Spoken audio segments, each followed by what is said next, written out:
First day back in training? Second. Second day. How are you feeling?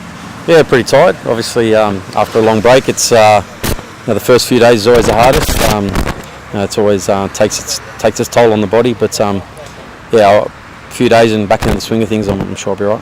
And you had a long year last year with Origin, and then the World Cup at the end. How did the body pull up?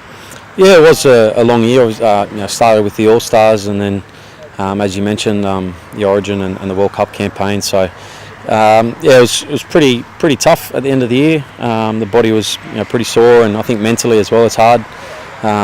So it was important for me to get away from footy for a few weeks, which I did, and I really enjoyed my break, and just excited about coming back here now and working with the boys and getting ready for this season ahead. And what did you get up to on your break? I spent a week overseas after the tour, came back, and I've just spent Christmas here with the family, and then it was kind of jet setting around. Got a brother that lives in Brisbane, so I went up there, and then I was in New Zealand to promote the Nines, so it's kind of all over the place a bit.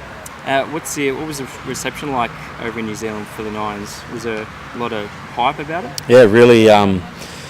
People over there are really excited. They've sold 40,000 tickets for both days, hoping it's going to be a sellout. Everyone on the streets talking about it, so it's a great concept. One I'm really looking forward to being part of, and one that I think is going to be around for a while yet. And coming back to training, a few new fresh faces and a few old ones returning. What's it like?